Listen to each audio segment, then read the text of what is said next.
It's a Monday. I'm singing along to my own tune to the song of a song called Warning Label by Neoni. They're actually pretty damn good. Anyway, tea. Cause yay, colds.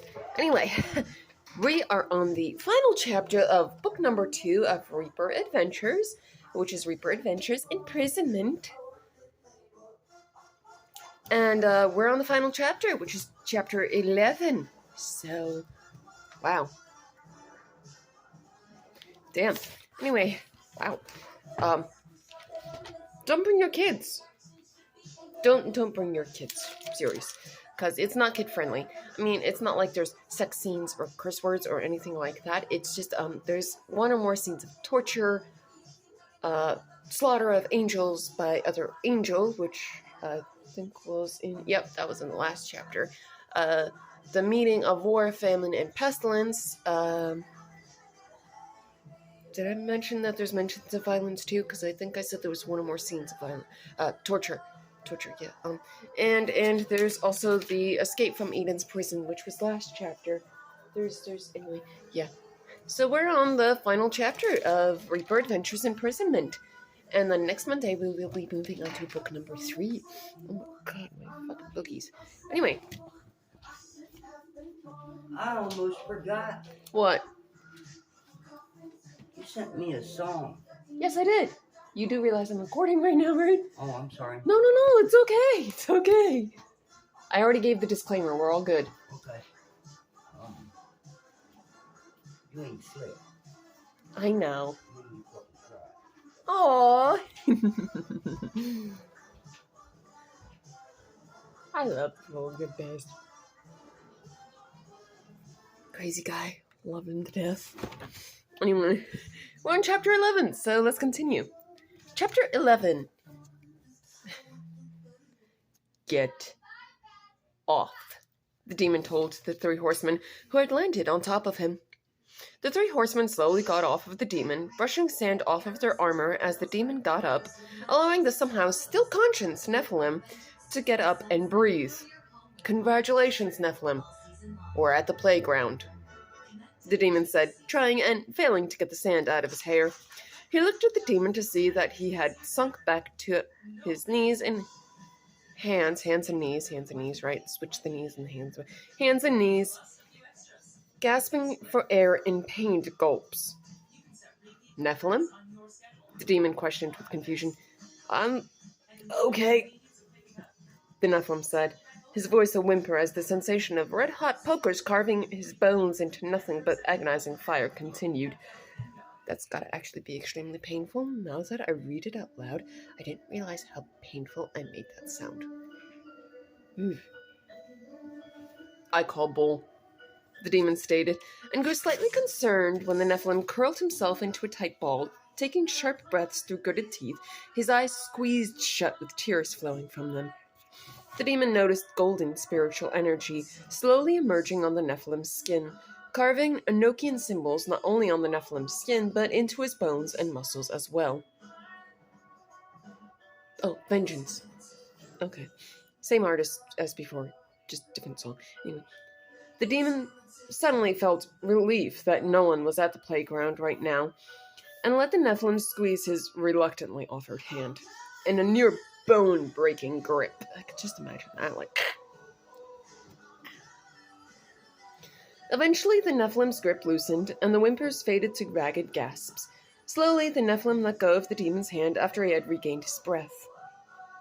Thanks, the Nephilim mumbled as he slowly got up. He instantly noticed that fact that he was covered in blood and looked at the demon for an explanation. You got your symbols, the demon said, as he stood up. He had no intention of giving any further explanation, not until they had found somewhere to temporarily reside. Symbols? The Nephilim asked with confusion.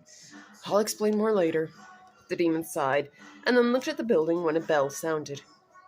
Damn. Recess time for kids, the Nephilim whispered as he got up, retrieved the arrow, and headed away from Jeromeson Elementary School's playground. 'Cause, yeah, that poor sandbox kid, you know? What's all this red stuff in the sandbox? Oh, honey, time to get out of the sandbox. That's blood. Fuck, sorry. I confused myself. Anyway, Jeromeson Elementary School's playground. The demon, war, famine, and pestilence followed Payne when they heard the approaching screams of overly excited children. Yeah, because recess time. Recess. I'm covered in blood and sand, the Nephilim was saying to no one. He was heading somewhere, though, and judging by the confident pace he was walking, he knew where he was going. Don't even get me started on the griminess of this outfit. I shudder to think of that. He continued, shuddering slightly as the brief thought entered his mind. He quickly dismissed it as he continued to head towards his hiding place. Anyway, I'm sure we'll all be happy to clean up, Payne said as he looked at the company trailing after him over his shoulder with a smile. A bath? The demon asked with slight surprise. Bath, shower, whatever you prefer, Payne responded with a shrug, ignoring the throb in his shoulder when he did this. Well, I mean, he did just have symbols carved into his bones, muscles, and skin. Owie. Moving on. He led them to his hiding place, showed them to the bathroom after making sure the hot water was still there, and gave them some clothing options, which is mainly just a lot of black. Because he likes the color black to wear. Yeah, anyway. Tea. Earl Grey, to be specific. Anyway, continuing. He turned the heat on and after a while wished he hadn't. The half-dry blood was now sticking to him. Pestilence left the bathroom and Payne went inside the bathroom now that everyone else was clean. Payne breathed a sigh of relief when he saw that they had cleaned the tub as well, peeled his bloodied clothes off of him, and turned the water on. When it was to the point of nearly scalding his skin, he stepped into the shower. After scrubbing his skin to the point where he wondered if the skin was red because of the water or his thorough scrubbing it clean, he washed his hair. I don't know how that makes sense when I wrote it, but it also kind of doesn't make sense.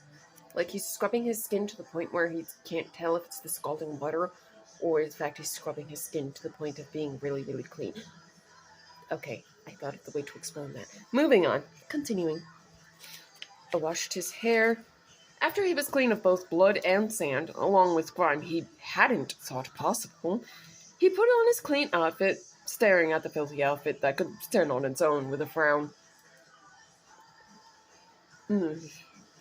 He knew washing it with multiple times wouldn't ever save it, because there's that icky deep layer of grime in there. But there is a way to save icky deep grime clothing too, so I'm going to continue, I suppose. Continuing. Not unless he had excessive amounts of laundry detergent and obscene quantities of fabric softener. Something he rarely used to use to begin with. That didn't make sense. Hold up. I don't know why I'm all off my game, but we're going to reread that sentence.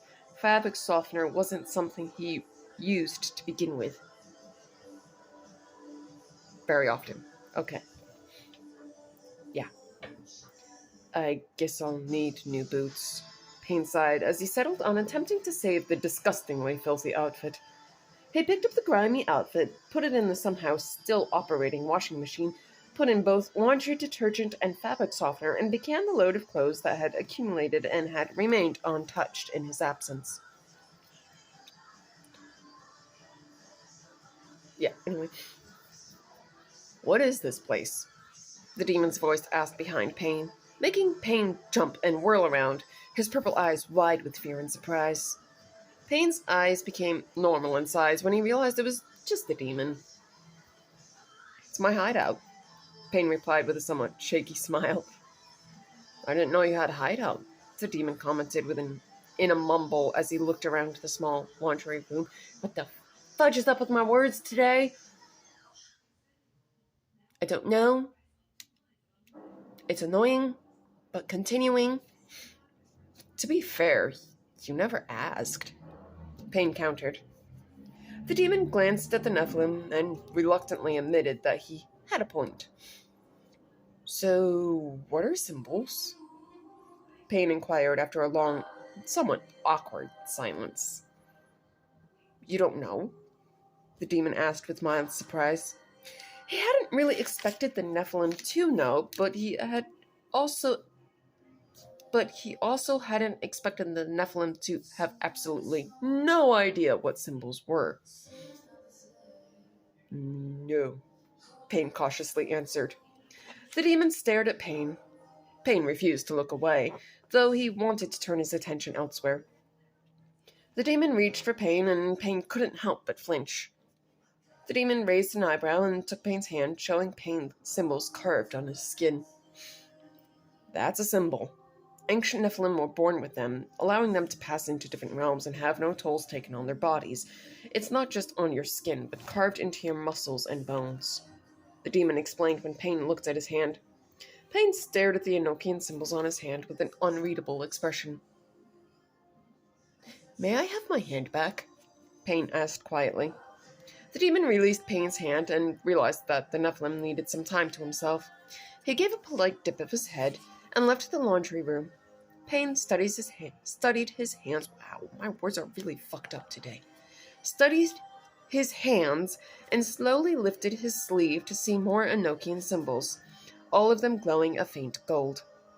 Pain felt the horrible lump of despair forming in his throat and struggled to not take a shaky breath or struggle to swallow over the lump. It was useless to pretend he was a normal teenager now. The lump that had lodged firmly in Pain's throat grew, preventing any steady breathing or easy swallowing as Pain stifled to the sobs that started to rack his body. Yeah, that's gonna suck. Yeah. He sunk to the floor of the laundry room and managed to make his harsh sobs remain silent. Slowly, Pain's silent cries disappeared, and the horrible realization that not only would he never be considered normal any longer, this would never stop. Not until he was either dead, or he raised an army powerful enough to face the celestial armies. Phew. Almost blah blah over that. Anyway, I don't know what that's supposed to mean, but we're going with it. Yeah. Moving on, continuing, yes. Though they had managed to do the impossible, they hadn't really gained freedom. Not yet, Pain whispered to himself as he started the load of laundry again, repeating the process with the same amount of laundry detergent and fabric softener as before. And that is the end of chapter 11. Next week we go on to book 3. Holy crow. I'm catching up to where I'm almost done with writing. Anyway, moving on. We are done with book number 2. So book number 3 is next, and that was a very short book, but anyway, we're gonna do book number 3 next. And no, there is no epilogue in book number 2. I don't think there's an epilogue in book number 3 either. But anyway, I need tea. 'Cause tea? Moving on, I have some accounts if any of you are all interested. And I need to blow my nose. I have a Wattpad account, which is at Tempesta771. I have a TikTok account, which is at AirdronCraven2. AirdronCraven2. No uppercases, no spaces, and you can probably find me on TikTok. Instead of looking up at AirdronCraven2, you can look up Tempesta Braveheart. I don't know. I really don't, so don't quote me on that. I have an Instagram account, which is Tempesta Braveheart. No uppercases, no spaces, also under the name Airdron Craven, which is the name on my Facebook account. Facebook account is Airdron Craven with uppercases and spaces, and I have a Snapchat, which is the same as my Facebook. It's got no uppercases or spaces, though. And you're watching my YouTube, which is under the name Tempesta Braveheart. Woot woot! Wow, I really do have to blow my nose. Anyway, that is all. Book number 3 starts on Monday. Next Monday. but still is Monday, is book number 3, and we're done with book number 2. So, I wonder what will happen next. Anyway, peace out, Girl Scouts, and enjoy the mental hilarity.